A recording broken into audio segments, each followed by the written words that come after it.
It's why I love this chapter of the sutra so much, the havingness section, desire and havingness. I love those 2.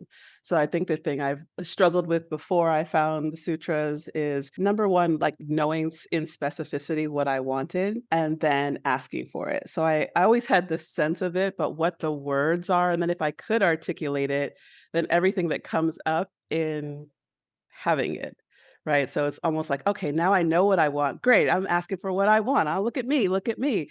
But I think one of the things that the sutras do so beautifully is really describe, okay, great. And then once you have it, every way you have to open your capacity to have it well.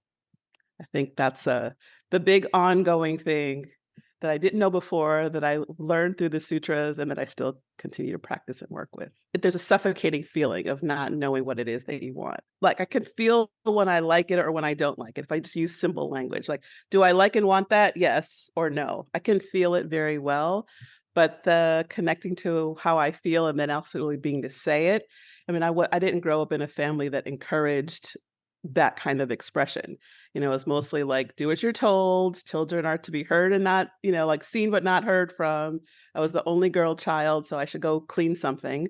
So that was kind of like my upbringing. And so finding my voice was already a thing. Like speaking out to my parents, I was never able to really, really do that. And so I think as a young adult woman, that continued to be something that I would struggle with. Anything from, simple things like ordering something and getting the wrong thing at a restaurant, or certainly in intimate relationships or sex, like, oh, ask for what I want. Like, I'll just go along with whatever it is, or promotions at work, like the whole gamut. It didn't actually matter because I just couldn't quite, not, I mean, not ever, but I couldn't quite get the words out. I couldn't quite think I deserved to have all of the things. So a lot of times I would have less than what I wanted and then kind of either be mad or resentful or disengaged because it's not really what I wanted, or frustrated.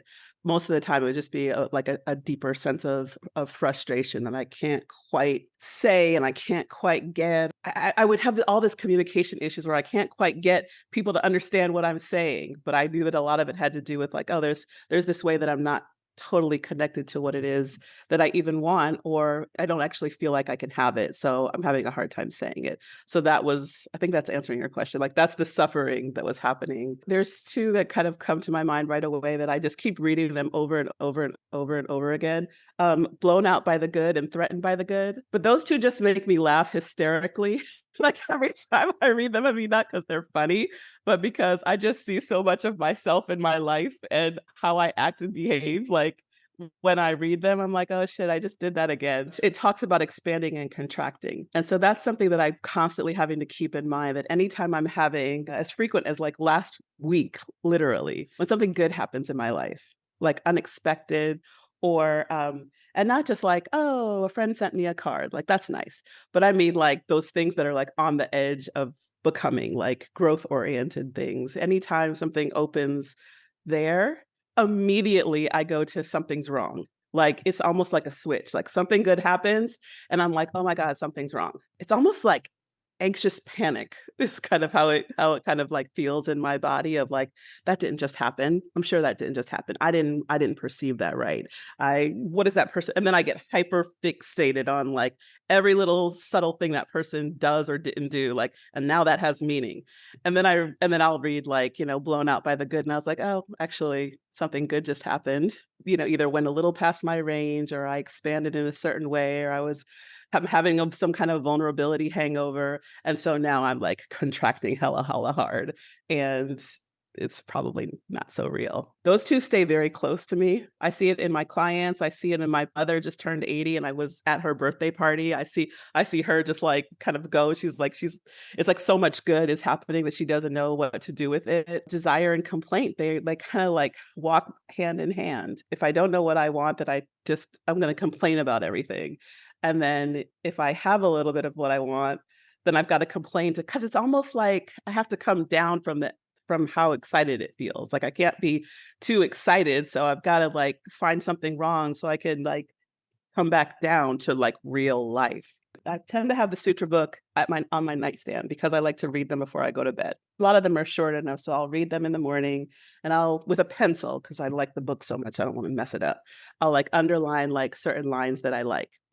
I don't even always read the whole thing. I just read until, like, I have that feeling, like a and then I will write about whatever that is. Because I feel like with any teaching, it's like it's gotta be you have to have a I have to have a personal relationship with it. It's not just like, "Let me memorize this information."